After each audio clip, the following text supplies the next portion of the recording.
Welcome to Hindsight. I'm Corey Carter. And I'm Ron Poole. Let's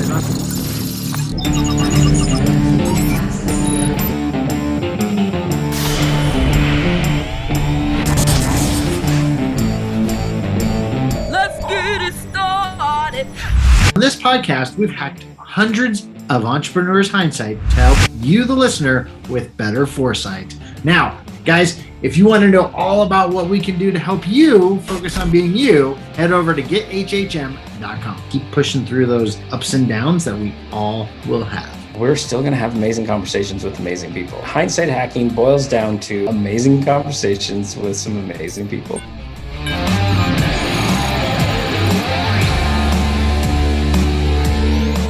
All right, everybody, welcome back to another episode of Hindsight Hacking, and today's special guest, the one, the only, Miss Salisha Thomas.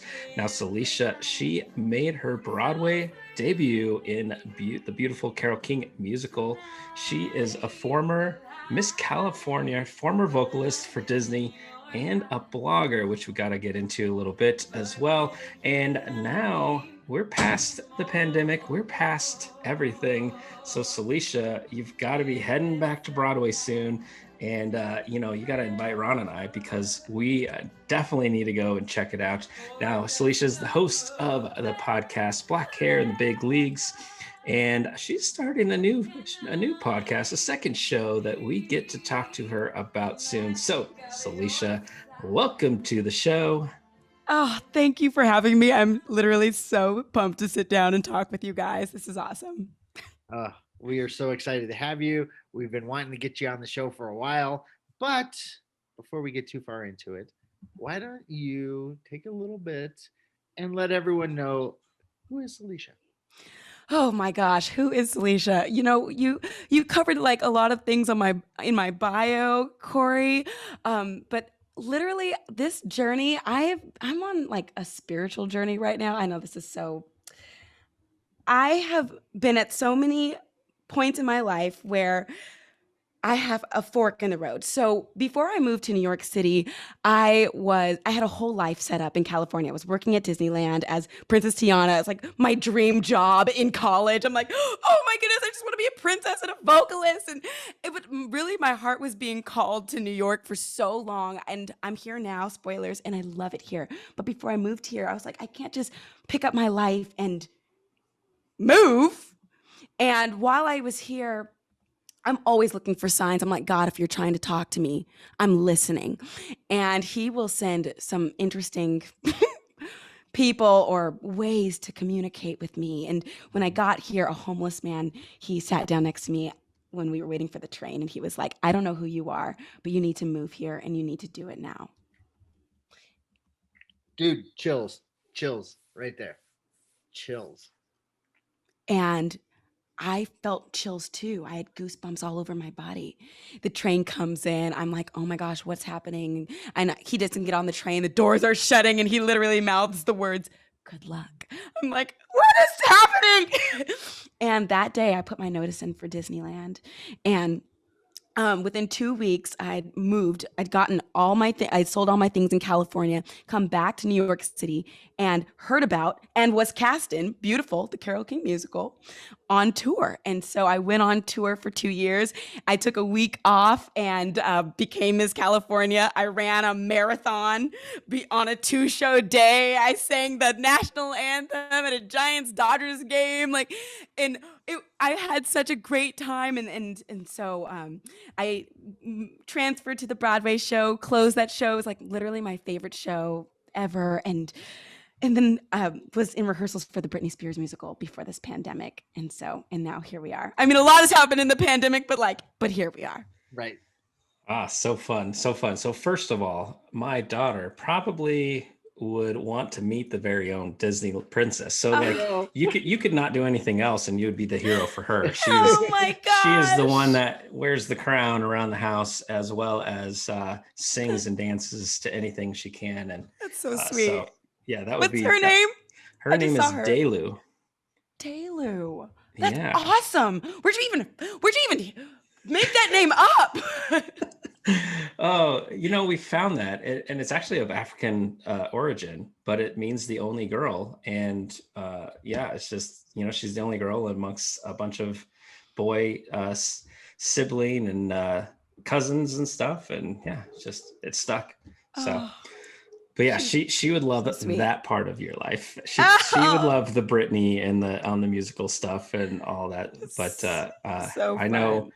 with the singing of the national anthem, with the being the princess, with the Broadway stuff, like where's been kind of that favorite thing? Where's been that, like, oh my gosh, I can't believe I'm here. I can't believe I'm doing this, because it You all know sounds what? so incredible. Yeah, Right, I right. think like there's a lot of things that I've always wanted to do. And what I'm finding out with life is, well, just try. Like, and don't be afraid of failure. So before I sang at the Giants Dodgers game, I literally just like recorded my voice in my phone singing the national anthem and sent it off to a bunch of different sports teams. And guess what? Most of them said no, except my favorite freaking team, the Giants, were like, yeah, we'd love to have you sing. Also, can you do it opening weekend at AT&T Park versus the Dodgers? I hate the Dodgers. I'm like, let's go. Like literally just trying. When I became Miss California, I was like, I just love pageants. I've run in pageants since high school. I always lose. I'm always Miss Congeniality. But one time I just take off a week on tour and I came back Miss California. Like, you just never freaking know what if you just try. And so one of my favorite things is during this pandemic, starting Black Hair in the Big Leagues, I had no idea how much I love having a podcast. Like, you guys seem like you have so much fun, and I get it. Like, I've always thought Broadway is the goal, and I love Broadway. Do not get me wrong. But I'm always like, what's my next line? How do I know how to move my body? Like, I am so in my head. But when I am interviewing somebody or on my show, it's like, this is my show. This is my rules. Like, I'm sure you guys feel that. And there's a lot of freedom that comes with that, and a lot of connection too. So I think that's my top, I think. No, I love it. I love it. And podcasting, that is so true. Like we use our show for many different things. We use it we use it selfishly because we get people on the show to Right? like learn from. Or like, what can we learn from them? Come on our show. Let's get some coaching. Let's talk. Right? and so that's Yes. awesome. But I want to go back to the God moment you had there, because that is amazing. And I think, and we've talked about this topic many times on the show, but how God speaks is crazy, right? But so many people miss it, or aren't listening, or don't understand it. And Or are afraid. yeah, They know what they're supposed to do, but it's usually not the logical thing to do. oh yeah. I mean, literally, when I was deciding to leave my job because of this silly little podcast, which we're doing great at, but I was talking to my wife, who likes to eat and live in a house, and I was like, hey, I'm thinking about leaving the, best paying job I've ever had in my life Right. to just work from home. And she's like, She's like, probably not. No, she was super supportive. She's like, hey, let's just pray about it. Let's figure it out. yeah. It's something I know has been, really making it known for years that Yeah. you went from this job to this other job. You're just not happy, and you've been called to do this. And I've said this one story about my wife's aunt once she feels her God-given calling is to have a llama farm to help battered women like get better and back on their feet. And I was like, oh my God, that's awesome. What are you doing to make that happen? Right. And she goes, oh, I'm just waiting. I go, God is never going to open up the sky and drop a llama farm on you. And drop a llama farm on you. Right? It's just never going to happen. So I've said that for years, for 11 years of my life with my wife. And, yeah. So as we're talking about this, we're going to church, and like every sermon was like, here you go. It's God talking. And I was like, gosh, honey, like that sounds like me. And the weekend before I put in my notice, It was a sermon about God-given talents. And if you don't take the moment, it'll pass you. Right? Ah! And I looked at her and my wife goes, Go, babe. yeah, it's time.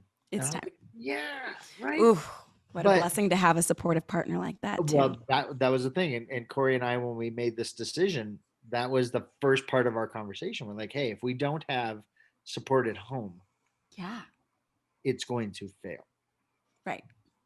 So I heard somebody say like one of the biggest business decisions of your life is who you decide to spend your life with. Yeah. Because Oh if my you're God. with somebody who does not support what you do, it's going to stunt. Oh, it just is going to change the trajectory of your life and vice versa as well. 100% true. 100% true.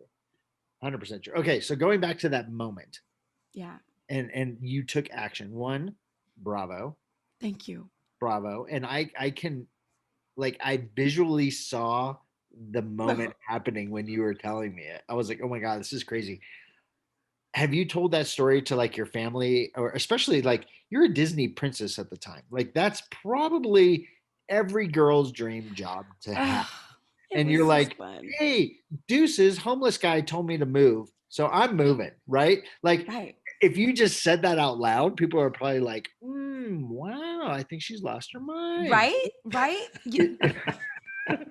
Yeah, it's like it's one of those things that like you can't tell the whole world until after it's done because Right. people will try to discourage you from doing it. Like when you ask, I was asking for everybody's advice, like, should I move to New York? Should I move to New York? Well, the thing is, when you ask everybody in California if you should move to New York, they're all going to say no because they like California. Like, Right. and people can only give you advice based on their own experiences. Like it's. And so it's just one of those, you have to just kind of keep some things to yourself until the brunt of it or like the bulk of it is already done. So there's no turning back because it's so easy to get discouraged if you let everybody in before it's done. Have you ever seen that guy again? No. But he's not the only angel I've met. I feel like I've met quite a few angels in New York City, which is why I've always felt so safe here because like moving from like I didn't grow up with a lot of like I'm Black obviously, but like my neighborhood, my schools, like I was always like the Black kid. When I moved to Harlem, I'm like, oh my gosh, Right. Culture shock, and I'm Black. I'm like, there's Black people everywhere, and also the whole city is just very like not afraid. It's a literal concrete jungle. And I have never felt safer. I feel safer in New York at 3 a.m. walking through Harlem than I did in Orange County at 7 p.m. I don't know how that is, but I have met these angels and like, oh gosh, it's so hard to explain. Like I'll just be walking through a crosswalk and somebody will see me and give me the message that I need and keep walking. Like a stranger will be like, Look, again, goosebumps. Again. Woo. Loving it. And I'm like, and he not hitting on me, don't know anything about me. He's just like, don't let anybody make you feel inferior. You're in your business because you're the best at what you do, blah, blah, blah, blah, and just kept walking. I'm like, right before my audition, I'm like, thank you, let's go. Like this kind of thing happens all the time. And there will be times when I'm in my head or worried about something, and then somebody will be talking on the street to somebody else, and I'm not listening to their conversation. But the one thing that I need to hear is just being almost yelled at me. Like, I remember I was so stressed out about beautiful closing or like about if the show was going to close in this month. And literally when you're looking for something, there's a line of, if you're looking for something, you're going to find it. But then also I told God, I'm like, if you are speaking to me, I am listening, like make it clear so I know. And I remember this mother was talking to her kid and I didn't hear anything else except enjoy life. That's all I heard. I'm like, oh, all the things I'm worried about. You mean it's going to work out. It's going to be fine. Just live in the moment. I don't know. There's just messages. They're everywhere. Yeah. The best is when people give you that advice or give you that thing that you need, and they don't even know. Like they don't know the repercussions of said advice. Like they just know that came out. and then they'll never find out what actually happened. So that's the moments where you're like, really, how did that work out? How did that happen? How did they know to say the exact thing Right. when I needed it most? So that's pretty powerful for sure. So Right. thinking about the pandemic, you've got your podcast now, and we just heard you've got a new one coming. You are also now back on Broadway, getting ready, hopefully, to do another show.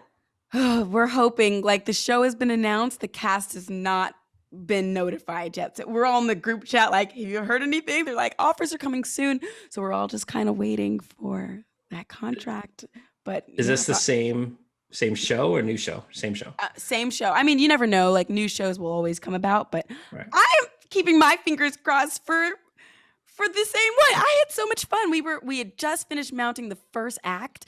We were 11 days into rehearsal. Our cast got super close, and you know, it's funny when you're mounting a show. Sometimes you have to take a seat back or a step back and like, is this show good? What is it? And it's such a relief when you're like, wait, y'all, this is good. Like, it's good. It feels good to be a part of a show that you believe in. And I'm so happy that the Britney Spears musical has substance. Like, it does. It's good. And also, I grew up in the Britney era, so I love the music, but it's also a great message. Well, how are you going to do that, get back into that world?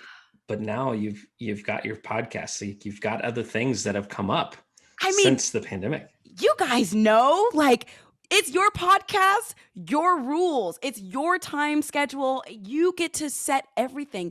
For Broadway, it's like, I go to work 3 hours a day. What was I doing before? Brunching with my friends, working out, writing my blog, just like living life, and then going to the Great White Way, doing a little show, and then going home, having a drink. Like, guess what? Now, before I hit the stage at 8 o'clock or whatever, I can interview in the daytime. Like, it's so flexible. Like, right, you're your own boss. Right. And you can batch. You can have a day and do 10 interviews. Right. And then you're if you're once a week, you're 2 months out. Right. Oh my God. It's like, there's so much in this pandemic, even though it was really scary, especially at the beginning of it, it's really taught me to like entertain those thoughts in the back of my head of, well, I guess I could write a little bit more for my blog. I guess I could like start a podcast that I've wanted to do for a while. I guess I could coach people. Like, all of these things are all like on my time schedule. Right. And it can still happen even with a job, like somebody else hired me or something. Like, yeah. Blessings in disguise. Oh yeah. I mean, it's funny because when the pandemic started, Corey said this, and it's lives in infamy now. But he said, he goes, it's either happening to us or for us, and it's going to be us to decide. And it happened for us because we were one of the few people that we thrived. Like, because we were already starting to do stuff online. We already had our show going. We do all this other stuff online, and it just took off, and so we were very blessed that it was the perfect time for that to happen. And it's nice to not have to go anywhere. Like, it's funny because like my wife's like, I think you're working more now than you did. And I go, yeah, but it's fun. It's fun. It's fun. It's like we're just following our passion and just kind of going. But I want to kind of, you said it earlier in, where you're getting jittery going up on stage and it's live. Yeah. Like, what is that like? Having stage fright and I being on Broadway? I mean, I've spoke on stage. Yeah, I've spoke on stage, and I always get a little nervous when I do it, but I couldn't imagine singing and doing all this choreography. And I've done dance competitions and I've done choreography. So I can't Nice. multitask and sing and dance. There's no way. I would probably keel over and stop it. Well, I would say like before getting to Broadway, the stakes have always felt so high. It's like if you mess up, you're in a lot of trouble. Right. And funny enough, getting to, in my opinion, like the highest form of theater, the stakes are technically high because there's way more money on the line, but it doesn't feel as high. If you mess up on Broadway, at least at Beautiful, we didn't get fined. We didn't get fired. They would laugh at us. They're like, we don't even need to give you the note because you already know. That was embarrassing, wasn't it? Like, it's not going to happen again, is it? Like, you already know, but like your coworkers are laughing at you, and it kind of brings like a sense of ease to it all, like to where it's like we remember, oh yeah, we're in this because it's fun. And the more fun we have, the better it is. But it is like hard sometimes when you are nervous or when there is somebody in the audience who you know is watching you, or if the creative team is in the back and you can see them writing notes. You're like, I messed up. I saw them writing that down. But I will say during this pandemic, it's kind of been, this is weird to say. I've never said this. This pandemic has felt like really great training for Broadway because having the ease of performing at home, if I mess up, I don't try to pretend like I didn't mess up. I'm just like, y'all, what are the words? Like, and then I can see the people on my little Zoom screens like laughing with me. And it's like, we're all in it together, and to have that sense of ease and to put it back in a live format that's gold. Like if you see stars performing, they don't try to pretend that things aren't going wrong. If things are like, they'll let the audience in on the experience, and it can be a really magical exchange. So I'm excited to like bring that back to the stage. That's cool. So fun. So you do coaching. Yeah. Tell us about the coaching. Like, what kind of, are you coaching Ron to be better at singing and dancing, or like? She would have her work cut out for her. Yeah, I don't know if that would win or not, but what's the coaching? Who's your best people that are reaching out to you, and what help are they getting? Well, I just like started it during this pandemic, and so I do master classes and I also do one-on-one coaching, and it's been like so far high school students working on material, working on audition. Like I love helping people with their auditions, audition technique, or if they're working on a song specifically, I can do that one-on-one. Or if I'm with a group, I can teach them a combination or work on like their audition cuts. So those are the master classes. And I love teaching combinations like from Beautiful. And so, yeah, when students come to me, it's fun to listen to what they're working on and meet them where they're at. And there's like a lot of imposter syndrome in there for me. Like, who am I to teach? Like, I still have coaching myself. I still go to my voice lessons. I still need people to help me. But at the end of the day, like we all have something to offer to other people, especially if we are doing what they want to eventually do. Yep. Like, even if you're not a good teacher, you still have insight, like, because you're doing it. So there's just like believing in myself and believing in yourself. And it's been fun. I'm like, my biggest fear is, what if I get so many students? That's my biggest fear, is like getting students and then going back to the industry. Like, you can't just drop your students. Right. Exactly. You've committed, and right. It's different. Yeah, exactly. So let's talk about that imposter syndrome, because I remember when we were starting our show, you know, we're like, who's going to want to listen to our show? And I went to sleep and I was like, it's just going to be a cool show. So who wouldn't want to listen to our show? Yes. But so I got over that, and then we started coaching people how to do it. And then I had to get over that. And then I was I was on a show, or I was on another podcast that this gentleman had like Oprah Winfrey on his show, and Terrell Owens, and it went Terrell Owens and then me and then some guy that works with Tom Brady. And I'm like, what the heck am I doing on this show? Right? Like, for a reason. It was the craziest feeling, because because it doesn't matter Wow. how far you go or what you do or what you keep doing, you're always going to hit that feeling of this imposter syndrome, right? And you have to just push through it, and you're going to grow and you're going to keep going. And guess what? You're going to find it again when you level up into something else, and you're like, Right? right? Right. It's always going to be there because it's just in your brain.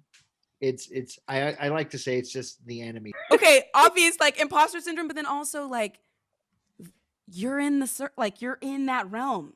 It's kind of cool. And if you feel like it's not happened for you yet, like you're next. Right. Like that's how I feel when I'm in the room with like, oh my goodness, people. I'm like, well, I'm in the room. Right. I'm next. Like it's only a matter of time. Let's Right. go. Yep. That's awesome though. Like seriously, what a great story. It's crazy because there's so many of those moments that you can look back, and it's easy to look back and go, oh yeah, I made through that. I made it through that. But when you're going through that, give the audience just one piece of advice to help them through that imposter syndrome. Oh gosh. You know, after interviewing quite a few stars from Broadway on my Black Hair in the Big Leagues podcast, one of the questions I'd always ask them is like, where do you get your confidence? Where do you get your confidence? Were you born with this confidence? And almost all of them like do a spit take, like laughing. And they're like, I'm just trying to figure it out. I am faking it. Like this is like the general consensus of a lot of really awesome performers. So when you have that imposter syndrome, a lot of people have that imposter syndrome. I'm sure we've had presidents and leaders in our nation who have had that imposter syndrome, but they're still doing it and they're faking us all out. And so part of it is faking it till you make it. Yeah. Yeah. And just believe like if you can sell yourself on it, then you can also sell them. So just believe yourself. Yeah. And so many of us, as we coach people, as we talk to people, as we do a podcast, it's just, as you talked about earlier, you just got to go, you just got to try. And if you fail, guess what? Doesn't matter. You failed. And then you get back up and you do it again. Right. Right. And then you eventually you can stop faking it because you will have made it because you kept trying. And then the first time Ron and I recorded a show, it was very much uncomfortable. And it took us it took us like 30 minutes to record a 30-second intro for our show. Oh, I love it. Right? And now we record a sales video of 10 minutes long off the cuff because it just doesn't matter. Right? You just go start talking and then you eventually become comfortable with it. So let's shift gears a little bit. Our show, Hindsight Hacking, our goal is to give our listeners clearer foresight by you, our guests, hindsight. So with that said, let's talk about this pandemic.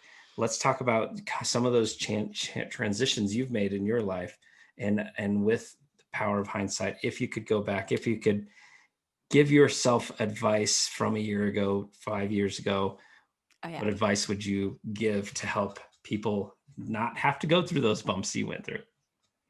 You know what? I feel like, and I have chills just thinking about it. And I know that this is like the biggest freaking cliche that maybe I've ever heard. But the more you can show up as yourself,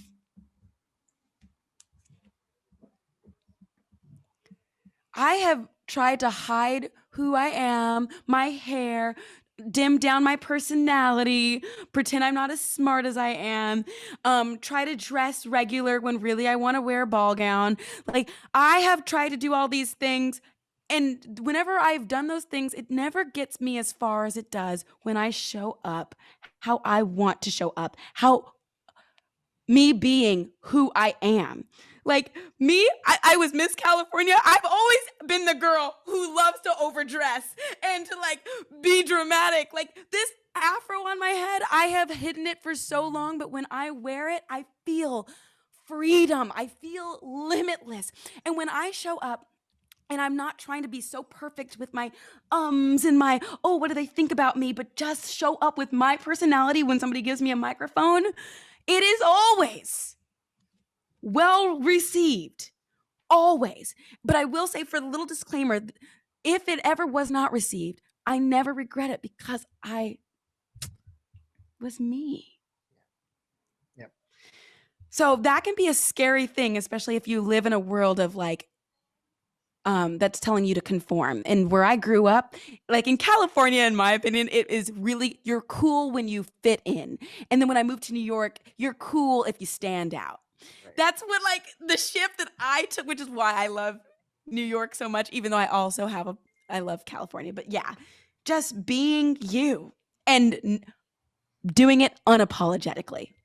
It will reward you, even if not in the present. Like if you're like in the 7th grade and kids are mean, just let time do its thing and you'll win. Oh yeah. No, I that is so true. My daughter, Phelan, she is exactly like that. She'll come down. She is 4. She'll pose on the stairs. She's like, "Look at my gown." Like she dresses up. She always has to have a dress on. Always has her hair done, and she has all the like she's a little princess. She comes up to me and goes, "Daddy, how come you don't treat me like the princess of Kiowa?" Because that's where we live. And I was like, I do, but if you're the princess, what does that make me? I'm the king of Kiowa. You're the king of Kiowa. And but no, it is so true. When you show up and you're your authentic self, yeah, you will attract the people that are supposed to be in your world. Yes. Right? Yes. And the people that aren't supposed to be in your world will naturally find their way out. Yep. Right? Yes. You will attract energetically what you are putting out into the world. And if you are not living authentically, the people around you, the circumstances that you find yourself in might be a little uncomfortable because it's not really you that you were even like putting out. But when you're yourself, your friends will be like awesome. Like my current boyfriend, he's amazing and he's high vibe, he's high energy, he's so joyful, he's kind. I'm like, oh. And I had learned a big lesson right before I met him. I'm like, that's all I had to do to freaking meet my match is put that energy. It's crazy. Yeah. Well, I love that you mentioned how you might say that's cliche, but Ron and I have asked a variation of that question for, I don't know, 200 plus episodes.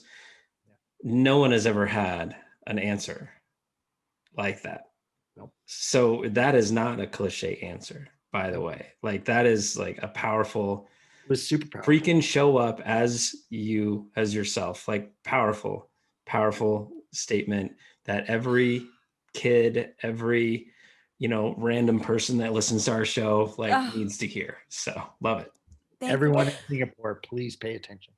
Somebody told me right before, I think this last week, is like, we are here to help the planet evolve. And we can only do that by offering who we are. So to be the fullest form or expression of who you are, speak up when you need to speak up so that you can make change. Or like, I don't know, she said it so well, but it just kind of dawned on me like, yeah, if we're trying to be quiet to be like polite, we're not helping anybody. Well, and if you really think about it, does it true? And this is, don't take this the wrong way. Does it truly matter what people think about you? No, it doesn't. It's none of my business. No, I could care less. And look, I'm a reformed people pleaser. Ooh. So I'm going to say that. He's like, I'm trying to be reformed because I spent a long time worrying about what people thought and what people cared about who I was. And then I became who I wasn't. Yeah. Right. And then my whole life was not where the direction I was wanting it to go. And I was like, gotta change. Gotta change. Right. And I flipped about 15 years ago and I was like, I'm just gonna be me. And what a thought. Yeah, if that's not good enough, then that's okay. I'll still be here. Right. But the right people will be able to change when we are all our authentic selves, right? Like the right people will hear it. The right people will get the message. Like, I love it. Yeah, so good. Yeah. Love it. All right. Well, I know we are probably getting close to the end of our time, but we want to thank you so much for coming on. And how can people get in touch with you, get into your world? How do they find you? Absolutely. Okay. Well, I've got a blog on SalishaThomas.com. And it's one of those blogs where I just write when something like goes down in my life. So it's really just like a gossip column, but just, but like, okay. So SalishaThomas.com, there's like a thing that you can fill out on there. On Instagram, slip into my DMs. That's literally how I met my boyfriend, at Salisha Thomas. Just follow me, write me, and I try to read all the messages. So, and the blog must be doing okay, because looking at your last post, I think you've got like 989 views as you talk about your love. So, that's doing pretty well for that one. It's fun. Yeah. Thank you. Perfect. All right, Salisha, it's been a blast. Your energy is infectious. We could only hope to match or get close to matching that. Definitely love having you. Every time we're anywhere and you're on the screen, like everyone is drawn to your presence, and we love it. And so again, you guys are awesome. On our show, you're amazing, and we will talk soon. Thank you, guys. Thanks for having me. Thanks for coming. Did you know that Hindsight HacKing Media Agency, we do all things podcast from launch? If you're already doing 10,000 downloads in a week, we handle everything. All you have to do, record it and forget it. Guys, if you're launching a podcast, get with these guys. I could not honestly hit the charts without them. I'm not getting paid for this, but working with both of you, the professionalism and the system that you guys had to launch the podcast, you guys killed it. We want to help the impactors create an impact by just letting you be you and not worry about all this other crazy stuff. Connect with us. All the links will be in the show notes. See you next time. Go create an impact.